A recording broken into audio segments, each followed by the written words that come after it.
Sa atin ng guideline para po tayo ay hindi lagi galit, hindi tayo lagi may kaaway kasi natanda tayo agad. Tingnan niyo yung buhok ko, wala na. Dati po yan, hindi ko na naabutan agad-agad. Kaya nauubos. Ano po?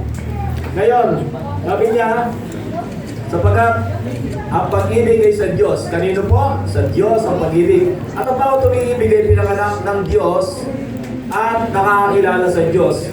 Pag sinasabi po ba natin ang Diyos ay pag-ibig, pag naniniwala kayo sa Diyos, dapat din po tayong magbigay ng halimbawa ng pag-ibig at pagmamahal sa ating kapwa. Ano po? Sa pamagitan lang po ng konserto ito, ay maiwasan po natin o mapaglabanan po natin yung mga dinaranas nating bigatin sa atin. Sabi na ng Lord, lumapit kayo sa akin, kayong lahat na nabibigatan ng lupa. Niyayayahan po tayo ng Diyos. Ang gagawin natin? Kasi siya lamang ang kompleto makakatulong po sa bawat isa. Ang hindi umiibig ay hindi nakakilala sa Diyos sapagkat ang Diyos ay pag-ibig. Yung po hindi na marunong magpatawad. Tayo po lahat ay dapat marunong magpatawad. At marunong po tayo punawa. Sapagkat yun po yung requirement kung paano natin mapakita ang ating pag-ibig at pagmamahal. Ano po? Yung pinapakita sa gawa. No? Dahil sino pa rito yung marunong umibig na hindi nagpapakita ng magandang halimbawa? Ang pag-ibig ay nagmapagbigay. No? Iya. Matulungin. No? Maunawain. Yan, Army. Ay, ito sinasabi, maging perfecto tayo. Arol. Palamay day. Arol, palamay day. Maging nakakaigit. Ano po? Kesa dati-dating ginagawa. Dahil dito, nahayag ang pag-ibig ng Diyos sa atin sa pagkakasinuhan ng Diyos. Ang kanyang bugtong na Ay, tatanggalin mo? upang tayo mabuhay sa pamagitan niya. Ang sagot ay si Jesus Christ. Sabi nga po ng awitin, ano po? Si Jesus Cristo lamang ang kailangan natin. Hindi po rin iyo, kundi relasyon. Yun po yung kailangan natin. At nakakatuwa po yun. Kahit busy po kayo, narito kayo para makapakinig ng mga awit papuri sa Diyos.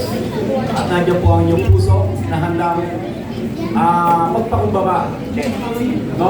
Hindi sinabi, hindi ko kailangan ng konserto niya. Malakas ako. Tagumpay ako. Wala akong sakit. Paano kung magkasakit ka? Lalo malandi mga kapitang. Pero salamat po. Sapagkat mula sa puso niya, nag-decide kayo. Magpupunta rin ng bahagi. Ito po. Yun po yung nakakalugod sa Diyos. Narito ang pag-ibig. Pag-20 na, huwag mo nang gamitin. Na tayo umibig sa Diyos, sabi niya. Kundi siya ay umibig sa atin at sinugo ang kanyang anak. Basta 20 watts. Sa ating mga kasalanan. Basta 20 watts. Ano po ang pagtubos sa ating mga 20 watts sa akin kasalanan? eh. ganun. Si Jesus.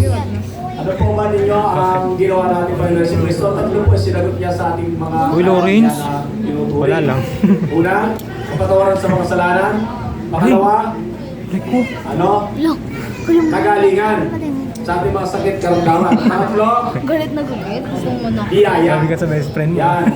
Hindi po tayo nais na Diyos na maging mahirap. At hindi rin naman nais na Diyos na mahalin natin ng sobrang kayamanan higit sa Kanya. Tama na po. Okay?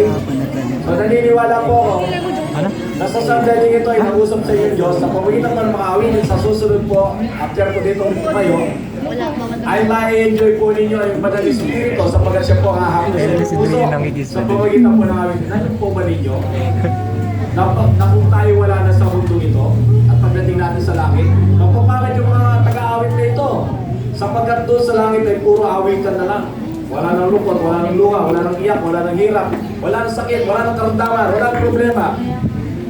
Ang natitira po, lahat tayo ay matutong kumanta, magpuri sa Diyos. Sabi ko nga po ba, ang pag-awit at pagpupuri sa Diyos, hindi po yun gawa ng Diyos, tayo po ang magbibigay. Yun ang ibibigay natin sa Diyos, makapalit sa lahat ng kung meron po tayo. Amen. So, at nakita natin na sinaksihan na sinugo ng Ama, ang anak, bilang tagapagligtas sa ng sanlibutan. Ano po ba yung niligtas na sinabi ko? Tatlo? Ngayon, dalawa na. Kasalanan, kahirapan, at karamdaman. Huwag mo ito yung moto. Ngayon, Ang tatlong pong yan ay nakahanda po ang Panginoon na ipagkalob ng libre. Kung tayo po ay may relasyon sa Kanya, paano po natin matitiyak na tayo ay sasaklolohan ng Diyos? Kung tayo po ay makasalanan, may karamdaman at mahirap ang buhay, isa lang po ang solusyon dyan. Kailangan maging bahagi tayo ang buhay natin sa ating Panginoon Kristo. Hindi po rin dalawa pa kayo. Pentecostal Church. Pero Pentecostal Church is a sex excess commission o yun po yung para po tayo hindi matawag na illegal dito sa bansa ito. Marami po ang gumagamit ng SRC para po sila ay makapaglingkod sa Diyos. Formal, ano po yan? Ministry. Yun po yung sabihin. Pero ang daladala niyan ay relationship sa ating Panginoon Diyos. Amen po ba? So, Sabi nung kumuha daw ay sa po ng Diyos na kung gusto po ba nyo, palang araw, kayo po ay mga nagpupuri sa Diyos.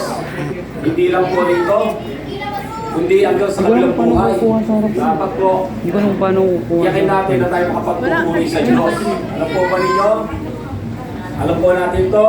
Hindi po tayo magtatagal sa mundo ito. Pero, meron po tayong dapat pag-isipan at isipin na kung wala na tayo sa mundo ito, meron po pangalawang buhay. Doon po sa piling ng Diyos. Paano tayo makakating sa piling ng Diyos? Kailangan may relasyon tayo po sa Panginoon. Lahat po ba rito ay born again?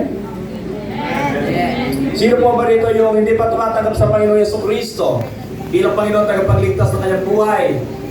Ano po? Meron po ba rito? Kukuha sa harapan. Nahihiya pa kayo? Okay. Paano Hindi kukuha po sa nakakahiya yun.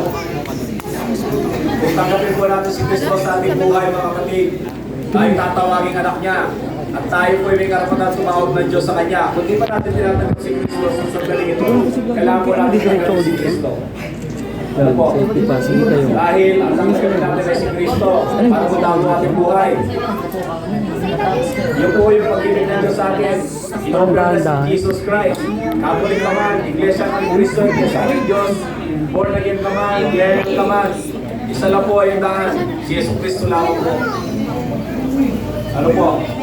So, naniniwala po ako na kung tanggapin mo si Paano Cristo sa gagawin ko buhay mo ngayon, dito isang diretso pa kapatid, alam mo, meron ka mga ngayon, kasama mo na, partner mo na ang Diyos sa buhay mo. Agyo ko lang sila. At kung partner mo na ang Diyos sa buhay mo, hindi ka magsisisi kapatid, sapagkat magtatagumpay ka hanggang sa gamitin ka ng Diyos sa katagumpay ng iba. Hello po. Amen po ba? Amen. So, naghihintay na po ba kayo sa pangalawang tugtugan natin? Pwede po bang tumayo tayong lahat? Para bumaba yung kinain natin. Pansin, mahaba pa naman yun. Ano po? Tayo po ay mag-pray muna. Magpasalamat sa Diyos. Ano po? Sa nais po sumunod sa aking panalangin sa pagtanggap sa aming Panginoon Jesucristo.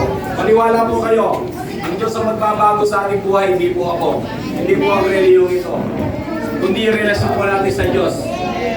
Naniniwala po ako na sa pagpapahayag ninyo ng pagtanggap sa ating Panginoon ay simula po ng magandang buhay natin. Alam po lahat tayo nais natin magandang buhay. Hindi po ba? At yun po ay ang aming ginagawa ngayon. Maging kasangkapan kami ng Diyos. Ayan, Yung mga ano naman tumulto, nakalagit yan. kami tagapagsalita Alam ko tuloy ng sila. paliwanag ng kaligtasan. Ano po? Hindi po kayo maagrabyado rito. Magiging maundan po kayo. Tayo po lahat tayo dito at kumikit sa lahat po ng nais tumanggap sa ating Panginoon ay sumunod lang po kayo sa akin. Uy, Panalangin. Amang Diyos, paano yung unmute? narito po ako. Sumunod po, sabihin niyo po ang sinasabi ko. Unmute. Tinatanggap ko si Jesucristo bilang aking Panginoon at tagapagligtas. Amang Diyos, patawarin mo po ako sa aking mga kasalanan, sinadya at di sinasadya. Isulat mo po ang aking pangalan sa aklat ng buhay.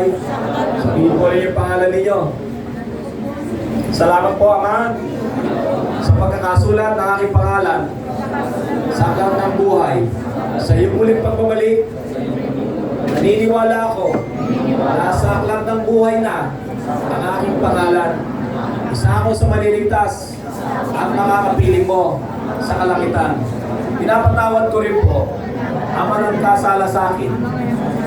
At naniniwala po ko na ang Espiritu na pumasok ka sa aking puso. Ikaw na maghari sa akin. Tulungan mo ko sa mga tagumpay na makamit ko. Nagumpay. Pag sa ganon, makilala kitang lubusan na ikaw ang Diyos na buhay. Maraming salamat po sa pangalan ni Jesus. Amen. Ako na po magpe-pray sa inyo. Ama, pakila sa lahat. Buksan po ninyo ngayon ang durungawan ng kalangitan. Iunan niyo ang inyong mapagpalang kamay. Sa lahat na may pahayag na tinanggap si Yesu Cristo bilang Panginoon tagapagligtas, binigyan mo sila ng karapatan na maging anak mo at sila ay may karapatan tawagin kang Diyos. At sa panalangin nila, Panginoon, ay totoo po na sila ay narinig mo at tutulungan mo. Ingatan mo ang alang buhay. Ilayo sa masamang tao, masamang espiritu. Ilayo sa mga bibigat na pagsubok. Patuloy na awa, Panginoon. Ikaw ang kanilang maging Diyos. Ikaw ang kanilang kalakasan. Ikaw ang kanilang tagapagligtas. I-bless mo po ang lahat ng kanilang mga negosyo, mga source of income. I-bless mo rin po ang kanilang trabaho. I-bless mo rin po, Panginoon, ang kanilang pag-aaral. I-bless mo po ang kanilang buong sambayanan. Naway tanggapin po nila lagi ang kapayapaan. Maghari po kayo sa kanila simula ngayon at magpakailan-kailan pa man.